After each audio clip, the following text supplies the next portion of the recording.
से चुनाव लड़ते हैं। तो एक तरफ मथुरा का मुद्दा हिंदुत्व के एजेंडे पर सटीक बैठता है, तो दूसरी तरफ इस मुद्दे के जरिए बीजेपी किसानों की नाराजगी से होने वाले नुकसान की भरपाई भी करना चाहती है। श्री कृष्ण की एंट्री हो जाती है, जातिगत समीकरणों को साधा जाता है, जिन्ना की एंट्री होती है और न जाने तमाम ऐसे फॉर्मूले राजनेता सियासतदान इस चुनाव में लेकर आते हैं। लेकिन ब्राह्मणों को साधने की कवायद हर पार्टी की ओर से है, चाहे वो बहन कुमारी मायावती हो या फिर सीएम योगी आदित्यनाथ, बीजेपी या अखिलेश यादव। तो किस तरीके से परशुराम को लेकर सियासत हो रही है और हर कोई अब सगा बनने की कोशिश कर रहा है और ये कह रहा है कि परशुराम किसके आराध्य ज्यादा है। इस रिपोर्ट में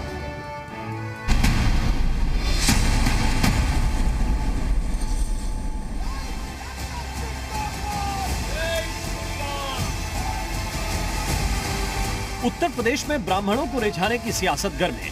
राजनीतिक दल अपने अपने तरीके से तमाम दावे कर रहे हैं।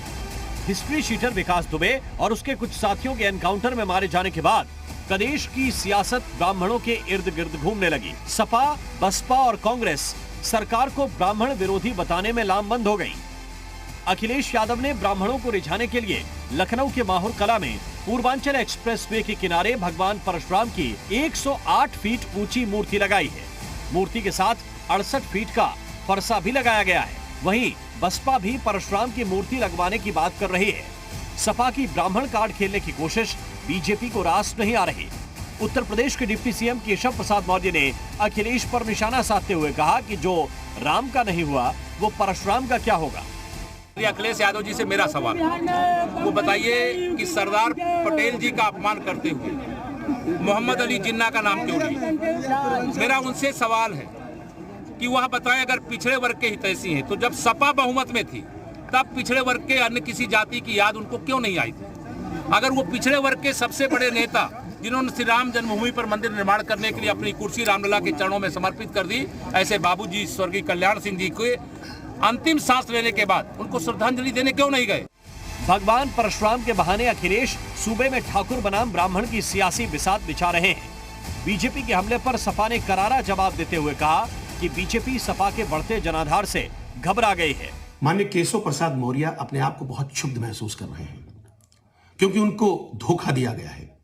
माननीय मुख्यमंत्री महोदय ने उनको स्वयं धोखा दिया, इसलिए वो इस तरीके का अनर्गल बयान दे करके जनता को गुमराह कर रहे हैं और सपा को बदनाम करने की कोशिश कर रहे हैं। यूपी की सियासत में कभी किंग मेकर की भूमिका में रहने वाला ब्राह्मण समाज 2022 में किसे उत्तर प्रदेश का किंग बनाएगा, ये तो चुनाव के बाद ही तय होगा।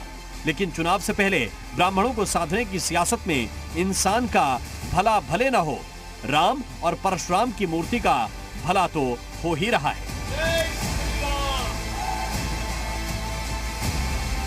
उत्तर प्रदेश में ब्राह्मण पॉलिटिक्स चरम पर है, जहां एक तरफ ब्राह्मणों को रिझाने के लिए अखिलेश यादव ने भगवान परशुराम का मंदिर स्थापित किया, तो वहीं दूसरी तरफ केशव प्रसाद मौर्य का यह कहना है कि जो भगवान श्री राम का नहीं हुआ वो आखिर परशुराम का कैसे हो सकता है। ऐसे में देखना यह होगा कि प्रदेश की जनता को किसकी भक्ति रास आती है और वो किसको अपना आशीर्वाद देती है। कैसन देशराज के साथ मयूर शुक्ला, जी मीडिया, लखनऊ।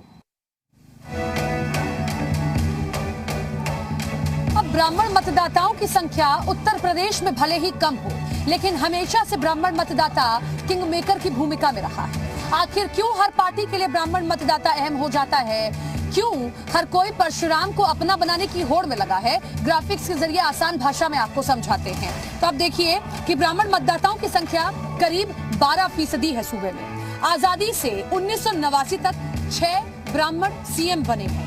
2007 में बसपा के 41 ब्राह्मण विधायक आते हैं। 41 ब्राह्मण एमएलए के साथ मायावती सीएम बन जाती हैं। इसके बाद 2012 में समाजवादी पार्टी जब सरकार में आती है तो 21 ब्राह्मण एमएलए होते हैं। 21 ब्राह्मण एमएलए के साथ अखिलेश यादव सत्ता संभालते हैं। 2017 में बीजेपी के टिकट पर 46 ब्राह्मण विधायक आते हैं और 46 ब्राह्मण एमएलए के साथ योगी आदित्यनाथ सूबे के मुख्यमंत्री बन जाते हैं और 2017 विधानसभा चुनाव में 56 ब्राह्मण एमएलए बने हैं। तो ये देखिए, आप समझ सकते हैं कि किस किस सरकार में कितने ब्राह्मण एमएलए रहे और आखिर क्यों परशुराम अब हर एक पार्टी के लिए जरूरी हो जाते हैं। अब हम आपको वो जिले दिखाते हैं जहां पर ब्राह्मण मतदाताओं की संख्या ज्यादा है।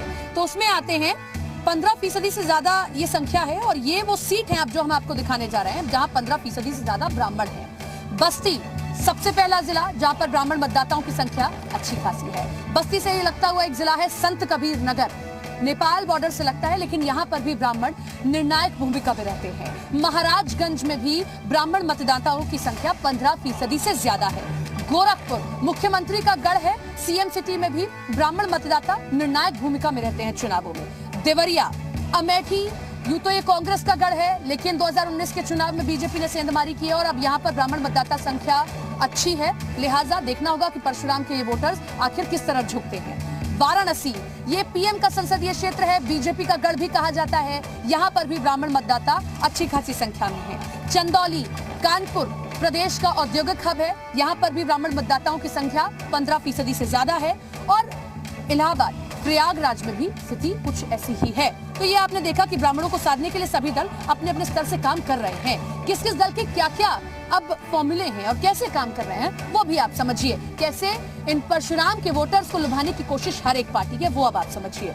सपा की क्या तैयारी है, सबसे पहले हम आपको बताते हैं कि साइकिल सत्ता पर ब्राह्मणों को बिठाकर कैसे लखनऊ तक पहुंचना चाहती है। भगवान परशुराम का मंदिर बनवाया, ये मास्टर स्ट्रोक था, ये सबसे बड़ा फैक्टर है। अखिलेश ने भगवान परशुराम की पूजा की और पिछले दिनों आपने अखिलेश की रथ यात्रा में भी देखा होगा कि परसा लिए आपको एक तस्वीर दिखाई दी होगी। पूर्वांचल एक्सप्रेसवे पर परशुराम की मूर्ति, ये भी एक बड़ा फैक्टर, की फैक्टर सपा की ओर से माना जा रहा है। ब्राह्मणों को लुभाने के लिए प्रबुद्ध सम्मेलन किए गए हैं। ये सबसे पहला सम्मेलन जो साइकिल की ओर से किया गया था और उसके बाद ही सवाल खड़े होने लगे थे कि क्या अब MY फैक्टर के बाद ब्राह्मणों को साधने की कोशिश है। अब हम आपको बताते हैं कि 2007 में मायावती सरकार में आ जाती है क्योंकि उनके पास में 41 ब्राह्मण होते हैं। तो अब उनका प्लान क्या है अगर 2022 में फिर से चुनाव जीतना चाहती हैं। बीएसपी राज्य भर में ब्राह्मण सम्मेलन कर रही है। ब्राह्मण सम्मेलन का नाम प्रबुद्ध वर्ग विचार संगोष्ठी दिया गया। आपने यहाँ देखा होगा ये एक ऐसे सम्मेलन शुरू किया गया था, सतीश मिश्रा की ओर से सम्मेलन शुरू किया गया था और ब्राह्मण नेता सतीश चंद्र मिश्रा को इसकी कमान दी गई है। 2007 में भी उन्होंने ही ये कमान संभाली थी और एक बार फिर से 2022 में हाथी सत्ता तक पहुंचे, इसके लिए सतीश चंद्र मिश्रा ही ब्राह्मणों को लुभा रहे हैं। अब हम आते हैं मौजूदा सरकार जिसकी है यानी कि बीजेपी की, उसका मेगा प्लान क्या है परशुराम के इन वोटर्स को लुभाने के लिए। परंपरागत वोट बैंक को लेकर बीजेपी गंभीर दिखाई दे रही है। 26 दिसंबर को ब्राह्मण नेताओं मंत्रियों संग बैठक की गई। यूपी प्रभारी धर्मेंद्र प्रधान ने यह बैठक ली थी।